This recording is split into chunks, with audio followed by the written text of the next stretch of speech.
guys, this is Pixel Dan coming to you from the 2015 San Diego Comic-Con, and I'm here at the Mattel booth with Brandon to talk about Masters of the Universe Classics. Yeah. So how's it going, Brandon? It's going good, man. You know, It's a great time. Lots of fans, lots of stuff to show. And you got some amazing things here, lots of reveals to look at here today. A couple things. Awesome. Well, why don't we go ahead and dive right in? Let's start talking about some of the new things we have in the case right here next to us. Okay, so up first we got our new 2016 Fans Choice, or Collector's Choice series. So you see a good mix of what we're going to have. We're missing a couple figures. The Horsemen got these to us in time to actually have them on display. So we got Lord Mask and some great accessories that are going to come with him. Voltac, his cool little leash that he's going to be able to use to, I think it's cowl, he can snatch that onto. And his board crossbow. Darius, which is really cool because that's the first time we're ever going to get that figure. Right? We finally got to do it. And the helmet's actually removable too, so he has a nice, sweet hairdo underneath there. Nice. And Greta, I know that everyone's been asking for her. She has a couple different accessories that aren't pictured here, or aren't shown here, so there's some stuff to come, some other little reveals. And my favorite, Gaspara. And this is actually going to be the subscription figure. So if you guys do subscribe, she is the sub exclusive. And she's going to have both of her heads, so the Adora underneath and the battle makeup, two swords, and her staff. Yeah, I do like that you went with the swappable heads for the unhelmeted head and everything. That works out really well. We actually went back and forth on the design of that helmet because we really want to make that thing just sing. And it's a tough figure to do because there's so many variations of her in the comics. There's not one set design, so the Horseman knocked it out of the park. And we got some cool stuff planned for her too. So, Awesome. So I want to go back to Mask over there. He's got accessories that don't actually belong to him. And I know there's actually been a lot of people asking what the deal is with that. Yeah, you know, so sometimes we let the Horsemen just kind of have free reign with, you know, we say, hey, we want an accessory or we need to have a certain weapon, but if there's something you want to throw in for the fans, do it. And that was one of their things that they, you know, just snuck in there and like, all right, no, it works for him if he has a sword and shield, but, you know. They're totally New Adventures weapons. Yeah. So you can put them with your New Adventures He-Man to make a variant of New Adventures He-Man. We do that all over the line, so that's not going to stop. Okay. Yeah. So keep some surprise coming for everyone who buys the That's line. cool. I like that. It's always nice to get some extra accessories. Yeah. And the line is pretty New Adventures heavy. I mean, it's a good mix this year. It's DC. I mean, you got Darius and you got Krita, and then there's a lot of New Adventures characters. That's great. I know I've heard a lot of people screaming for more New Adventures. They like what the Horsemen are doing with them, so it's good to have a good mix in there. So that's what you're going to keep seeing. So it's going to be a good, even mix from now on for this section of the sub. Fantastic. So the second shelf down here is actually, it's non-Masters of the Universe, but I do want to talk about it because it fits in very well. You guys announced that you're doing ThunderCats. Yep. So tell us about ThunderCats. So ThunderCats is something that we've been wanting to do for a long time, just to get some more different lines on Matty and have some other stuff besides just Masters of the Universe. But we see such a bridge between the two lines. I mean, they came out kind of at the same time. They kind of mirror each other a little bit. There's a ton of fan art out there of those two worlds kind of combining. Right. So we just thought, why not do it? And why not make it in the scale of He-Man so that those collectors, because there's a lot of guys that cross both paths for that, can have a good collector line for ThunderCats and go deep within the characters. That's going to then look consistent with the collections they already have. Masters. So we started with Lino. We said, you know what, Horseman, we want to try this. Can you make us a Lino? They're like, yeah, it's already done. They already had it ready to go. That's amazing. So they shipped it over, and we kind of started sneaking it around the office and showing it to people, and they just kind of like see what they were thinking. And as soon as we showed it to some of our bosses, they're like, yeah, do it. Let's go. And so we had that figure for almost a year before we actually officially got the license and got it approved from Warner Brothers. And so they were able to bust that out and then get the Jackalman guy for us. So, I mean, he's amazing. Jackalman, he looks incredible. And these are still a year away from actually getting released. And I was actually talking to CB about him last night. I think it's worth mentioning too that he did say that these are the only figures that they've done. Like, they don't have other masters of these. These are the one and only they have done so far, which means they are not close to being final.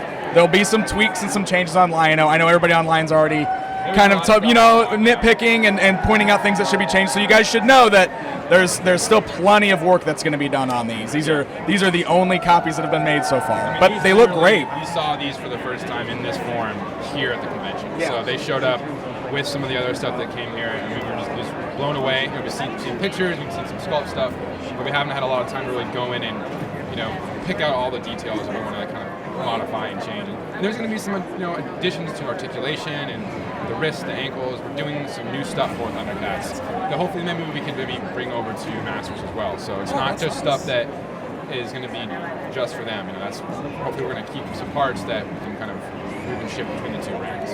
Okay. And you're going to work this as a subscription, just like Masters, right? Because you did announce that the mummy version of Mum-Ra is the exclusive so kind of figure. Like the mummy version was, I think it was a mail away, right? Yeah. So now that is going to be the subscription figure, but we're doing a fully articulated one. So it's going to be badass. Full mummy version, creepy. You can be able to close them. It's going to have planning to have 2 different cape versions, so one that's closed, and one that's like wide open. So we're going to get that cool. Oh, nice. And then, yeah, we didn't show you guys what the rest of the figures were. No, you didn't show the rest, but it sounds like you've got a full plan for these, We have right? a huge plan. I mean, one of our guys in the office is a huge ThunderCats like diehard fan, and he helped us really create a really balanced wave strategy for all the years we want to do, all the characters we could be doing for the show and the toys.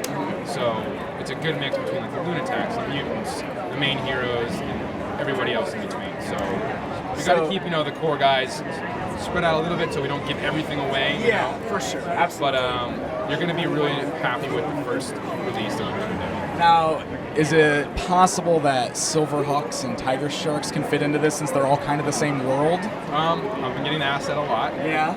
I think from what Mark has been talking about with our collector strategy in general, we're open to going into the older lines and the classic stuff that maybe hasn't been done and finding a way to bring it out. I don't know if it would necessarily go with these, but with kind of following this classic buck, we could definitely start looking at those lines that would work with that. That's cool. And all it's like you said, it's if you guys want it, make some noise, and we'll start thinking about it. You did kind of tease or show some potential like old Mattel lines that would be.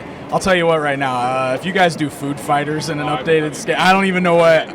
I am all in on Food Fighters. Hey, like I said, make the noise. Like then we have to do it. Right? I might be the only person, but I'm all in on Food Fighters. That's all I know. Give us the evidence to show to the guys that like don't we know what we're doing? Like hey, we should do this because everybody says so. Yeah. Right? That's the way it works. I mean, you guys making a big enough stink about certain parts, we fix them, we change them, or we make new toys. You know? There you go. So. Awesome. Well, ThunderCats is looking great.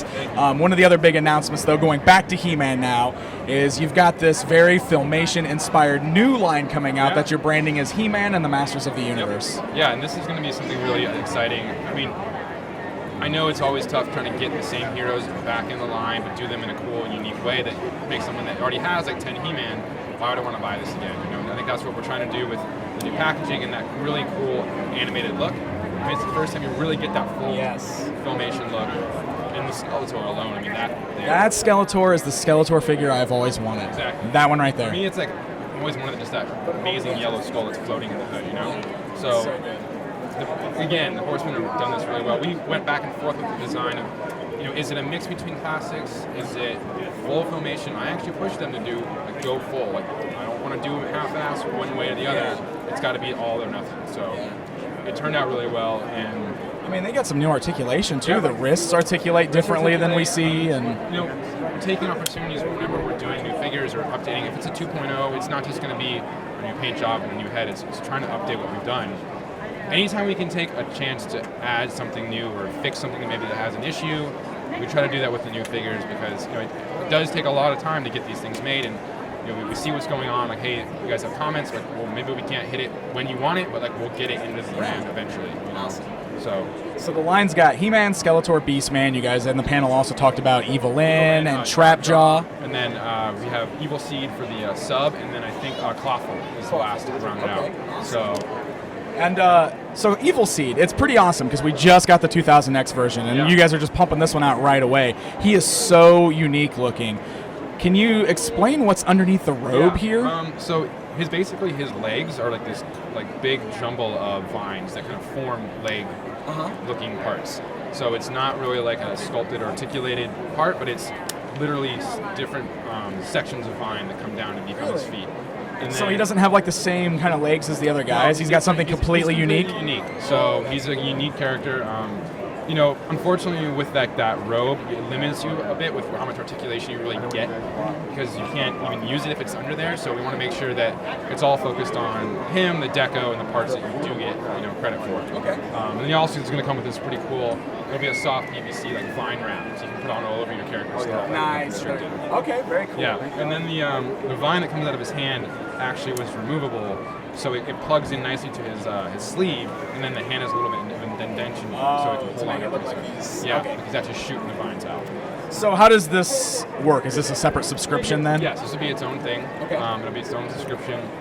Hopefully we figure out all the issues with all the subscriptions and we combine them as far as shipping. But yeah, it's its own thing. That way, if guys don't want to jump in, they don't want these figures again, but we have new people that do.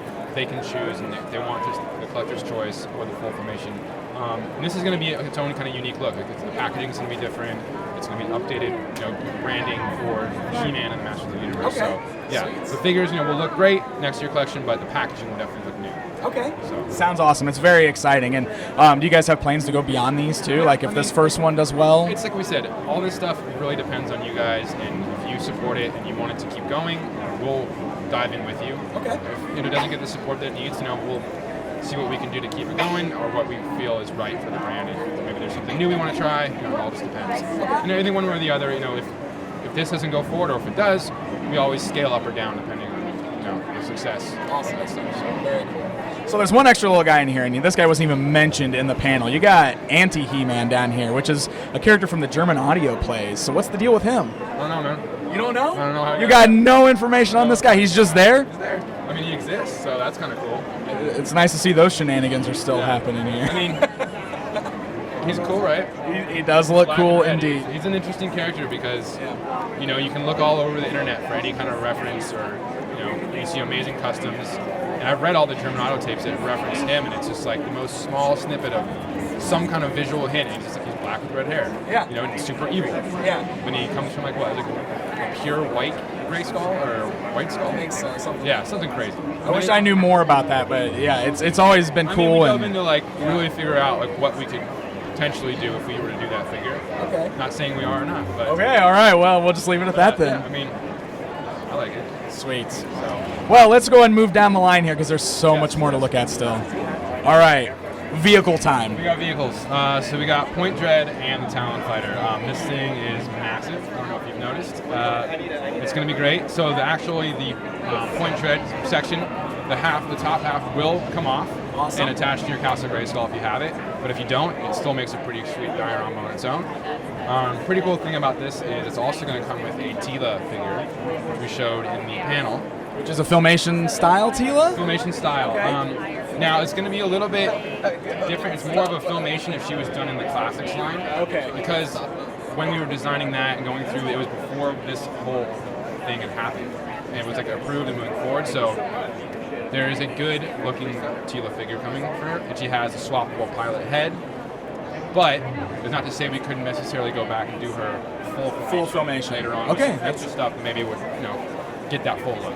Awesome. But she's a great looking figure, and it's really cool. I wish I could show you guys right now. In the cockpit, in the heads-up display, where all the controls are, we actually did a cool little label sheet. So kind of how we gave you some labels, some battle armor damage for the hoverbots.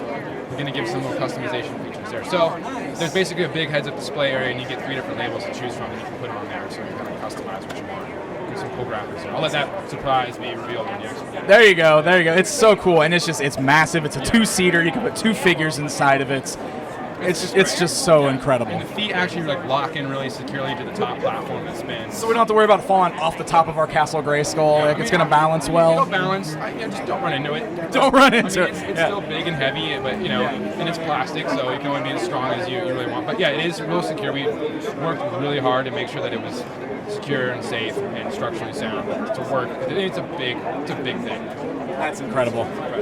When is this one? This is November release? I think so. Yeah, it looks like November. Date's better. Yeah. Kim does that. She helps with all that stuff. So. Well, it's definitely one to look forward to. I mean, and it's amazing that we're still getting these large-scale items, these big vehicles. You don't have them out here, I don't believe, but you guys did also mention Night Stalker in the panel, right? Yeah, we didn't have them here. unfortunately, we brought him, but he is coming, and he is amazing. Yeah? Yeah, I mean, it's kind of crazy going back and looking at the old one, how small it was, but then it's like, oh, it's an awesome horse, but it doesn't articulate. Yeah. It just has that one pose, and we're like, well, we have to make sure it does that pose, but better, and articulates, obviously. But yeah, he's amazing. And I imagine that Stridor has to be coming at some point, right? I guess we could paint him different colors, right? Wouldn't be too hard. So Seems like it's a given. Yeah. Awesome.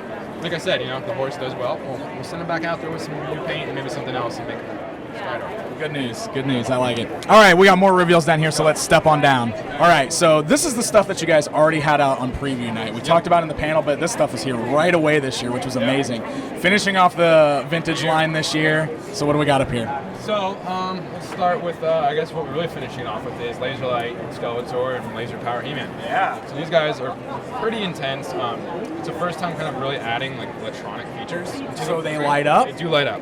So that is kind of why you see that giant backpack. I mean, I know the old ones had it, but we weren't just going to keep it there for nothing, right? So He-Man's sword will actually light up, and there's a button on the top of his backpack that's hidden well in the sculpt, so it's not this over, glaring thing that's sticking out. And the sword will actually attach to a little holder, and the back comes off. So the backpack isn't dedicated. We try to keep it pretty true to what they did from the Classics one, where the batteries were located, how it was built into the figure. So the wire itself is an actual wire. Don't take that off, because then the light won't get to the sword. Skeletor's wrist, the red wrist, will actually light up, and his eyes as well. Awesome. So how's that affect the articulation? Very minimally. We were really constant with the horse to make sure we didn't do as much as we could. But for Skeletor, we had to lose the elbow because the wire has to run through there. But you do have wrist articulation. You do have full shoulder articulation. So it's just the elbow, basically. Yeah. I think he still has full rotation in the shoulder. Okay. The other way. But the head has a full 360 rotation, but no ball joint because the wire has to go through the head. So non-removable head on him too. Yeah. Skeletor is a much more dedicated figure just because he has to be, because all the electronics are contained inside. But as far as He-Man goes, he's pretty much a full articulated regular figure because all the electronics is in his backpack. Sweet. Yeah. And that's pretty cool because those guys were so rare in the vintage line. I mean, it's neat to finally be able to get these guys in some form. Yeah, it's great. I mean, these were a big challenge just because adding in all the cost of the electronics and then the lights, but they turned out really well. And we're still making tweaks on them. We're still making sure that they're perfect, making sure everything is working good. They have a little bit more care that needs to go into them, just adding all that stuff. So, awesome. Yeah, they're not great. So Buzzsaw Hordak is the next one in line here, and he's a little interesting. He's one of those ones I never actually knew if you were going to do or not because he's so similar to Hordak except for the opening chest. Yeah, we had some issues with him, but going back and forth to make sure he was, different enough to really justify doing it. But the chest does open up, so the chest torso is all unique. It has his Buzzsaw little handle. He actually can hold on to it as like a weapon, but it does rest inside his chest. So, I don't know why we didn't have it out on display. Just, sometimes. So I do want to kind of mention, it's kind of a disappointment because Rio Blast didn't have the opening chest cavity, and now Buzzsaw Hordak does. Yeah. Bummer. There's some things, like I said, this is ending out 2015, so there's a lot of this stuff that was kind of already designed, figured out before I really came on and got into it. And it was just one of those things that was already happening before we got into it. So we made sure, with this guy, he had to have that. That was his. It was the only thing that was going to make him different from regular Hordak, If we're not going to do that, then there's no reason to do it. So is there potential, I was kind of wondering, or if it was possible that he would have an extra head, like that Filmation Hordak head that a lot of people were hoping to get. And we had some things that were supposed to be planned with him, and it wasn't working out cost-wise. So, the cost of this figure is going to be pretty much the standard cost. It's not going to be more expensive, but it's just going to be its own item. Okay. We do need to do a good Filmation. So maybe that might be something you see in the actual on. Filmation. But in the actual full Filmation, full cowl, full head, do it right. Yeah. So we don't want to put it out there and just have the head out there. We wanted to save it and make sure we do it complete. Okay. So. Yeah. All right. So Flying Fist He-Man versus Terraclaw Skeletor. It's another 2-pack you guys are doing. So I want to throw this out there. Flying Fist He-Man, as a kid, he was my favorite He-Man. That's the He-Man I played with, and I think the reason I liked him so much is because he was vac metalized and shiny. Yeah, he's not. Where's the vac metal, man? Right, man. So we've heard a lot of back and forth about the vacuum metallized. We talked with the Horsemen a lot about this because we wanted to have it, right? And it's a big part of what the character is. And ultimately, they came down to, you know, people would rather have a really nice metallic paint job that's not going to tarnish and chip away than have the vac metallized that might end up getting that way. So we didn't want to take the risk of some of these coming out and over a year, a month. I don't know time frame on how that happens, but they could, you know, tarnish or chip, and then you have a bad looking figure. Yeah. So we thought it'd be safer just to go with like a nice metallic, get it, you know, keep it consistent and make sure it'd be a nice figure to have. I understand that, and I'm sure that there are plenty of people on both sides of that fence, you know. So Also, with that, we had to change the sculpt so much to get with vacuum metallized. You have to do a certain type of plastic. You can't do the nice PVC removable armor. So to keep the armor removable and to do that, you have to add a lot of stuff that you don't want. It makes it look ugly. You have a lot of tabs, things that snap in together. And it just wasn't looking right. So we're like, you know what? It's just gonna look like crap if we do that. So let's keep it paint and we'll just make it look better. So That's fair. I knew it was gonna come up. So That's fair. Yeah. But Terraclaw Skeletor is awesome. He's got do the claws, are they just part of his arms, or do they slide on? They slide on. So they come off completely. You can hold his dino. Yeah, the little Bone guy in the back, and that's articulated at the jaw, and it has a nice bend at the middle of it. And we're missing is basically flying fist like weapon. Oh yeah. Yeah, but it is there, so it does spin, and it has, you know, it's full painted metallic. So I guess it didn't make it down to San Diego. Okay. Awesome. Last thing I want to ask you in this case.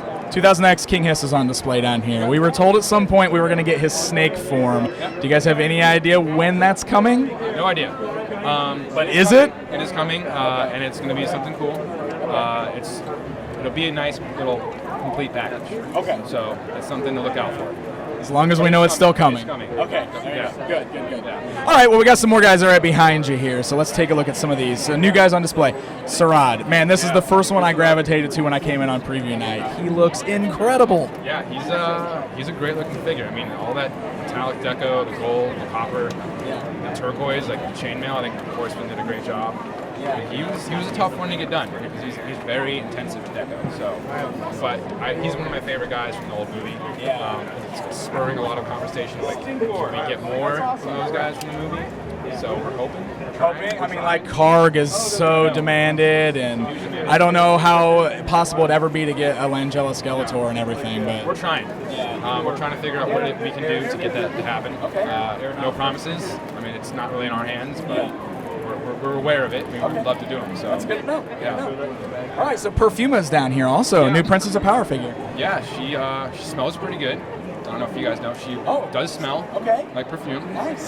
More flower scent.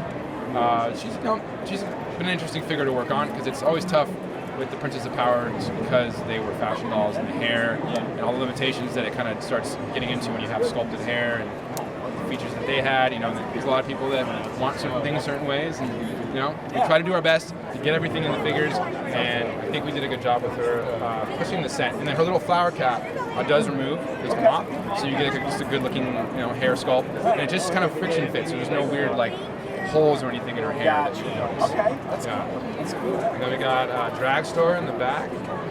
No actual wheel on him, though, I noticed. It's just part of his armor. And that's, you know, one of those things where we had to make a call where to do that, you have to lose everything in the torso. It has to be, you know, all part of that one piece.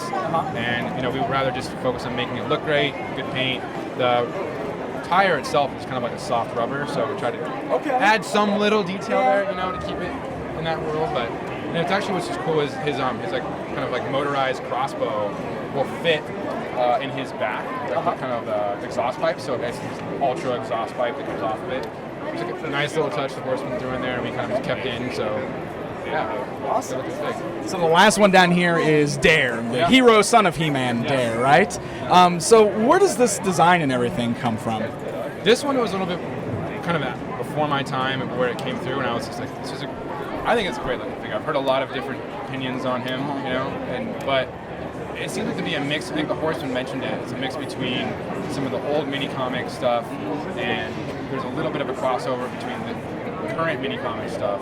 I mean, it seems similar, but I think, you know, it's so back and forth. That's why we kind of have the second armor to come with it. So I mean, for those who aren't familiar with the character, this was like a proposed new series by Filmation back originally, Yeah. and there's been a couple different versions of it that Filmation proposed. There was going to be one that was almost like New Adventures was going to be a Son of He-Man thing originally, plus there was another Filmation Son of He-Man thing. So this guy is almost like a hodgepodge of all those different versions. Yeah. Plus with he was in the new mini comics and everything. So yeah, I think ultimately I think it's a pretty good figure. Yeah.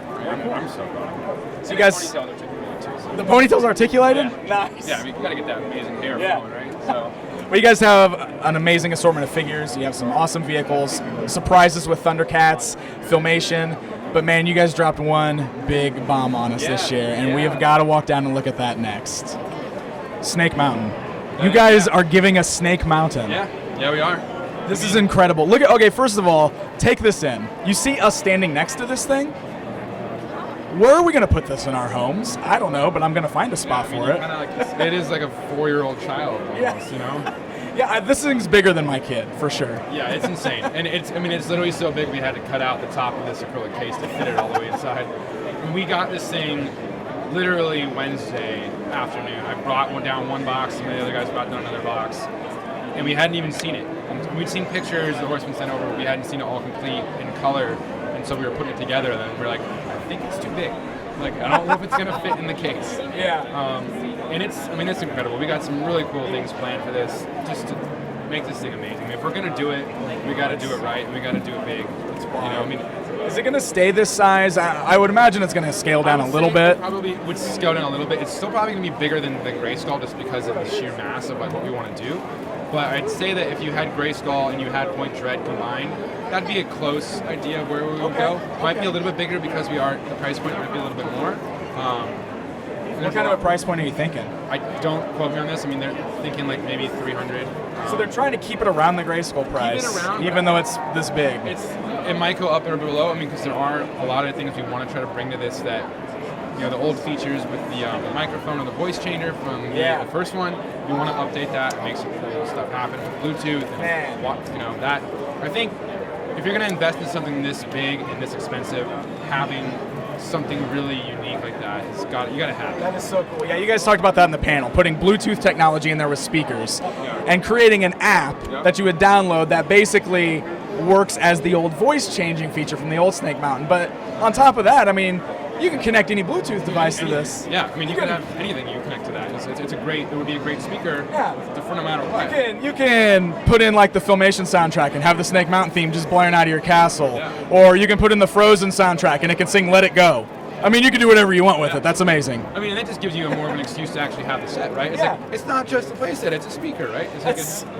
That's how you start finding your excuses to talk your spouse into letting you have this. It's our new stereo system, honey. We got to put it in the living room. It's not full surround sound, Snake Mountain. I mean, that's awesome. So the detailing is great because you did that thing where you kind of merged the Filmation with the vintage playset and found a way to make it one cohesive unit. Yeah, it's amazing. Me and the horseman went back and forth on a lot of different things, how to get this thing right, how to make it work for an actual plastic toy that's still going to look amazing. How does the inside look? Is it done? Is it sculpted? This one is not. I mean, there is, but there is a full inside plan. Okay. So it's not just going to be an empty space with a little sticker on the ground. It's going to be a full interior. Yeah. And there's some amazing stuff that they have going on inside there. I mean, it's elements like Skeletor's Throne Throne, but that thing on itself could be a whole figure. I mean, it's amazing. So we have a lot planned. That's probably why we're not showing what's behind it because we're not done yet. Right? It's still in the works. And we're hoping to get all of it in there, and there's a lot we want to get into this thing, so I think whatever comes out in the end will be immense place. It looks amazing. Do you guys have an idea of how you're going to get this out there yet? Are you planning to do the pre-order thing with the meter and all that stuff again? I don't think it'll be a crazy meter, big ordeal, but it's going to be more of a Kickstarter-esque pre-order. It just we have to with something this big. I mean, as a company, Mattel won't probably want to make the investment in this without knowing that there is support behind it. So it's just the way we're going to have to do it. Okay. I don't know exactly how they plan on rolling that out. I think they're probably going to have more information coming like Toy Fair and PowerCon of when those dates are going to start coming up and, having full specs of what's going to go on the inside. So, show you guys what's going to be involved so that you know what you're signing up for. Awesome. Yeah, and there you go. And PowerCon you just mentioned, which by the way, that was also announced at the panel, coming back June 2016. And there's 3 exclusives at PowerCon, which is amazing. It's a green Granomir, red Beastman, and Camo Khan. So some amazing repaints that are going to be exclusively at PowerCon. We'll get more information on Snake Mountain at that time. I mean, it's going to be big. It's getting awesome. Yeah, I'm excited. 2016 is going to be fun, and hopefully 2017 will be bigger. Well, things are looking really great for the brand, I must say. I know there was a lot of doom and gloom coming into this. All lines must end was the big theme last year, and everybody thought for sure that Masters was done in 2015, and now we're getting just this massive line for 2016 with vehicles and play sets and Filmation and ThunderCats are coming. I mean, it's amazing. A lot. And there's still more yet that you haven't seen, so keep your eyes peeled. That's awesome. Well, Brandon, thank you so much for taking the time to walk us through this amazing display here. I mean, everything's looking great, and we're very excited for it. Thank you, bud. All right, well, there you guys go. There's a look at what Mattel has on display here at the 2015 San Diego Comic-Con. This is Pixel Dan reporting. Stay up to date with Pixel Dan at San Diego Comic-Con 2015. Follow at Pixel Dan on Twitter or /Mandalorian30 on YouTube.com. Thanks for tuning in to your premier source for all things toys, Pixel Dan. See you again.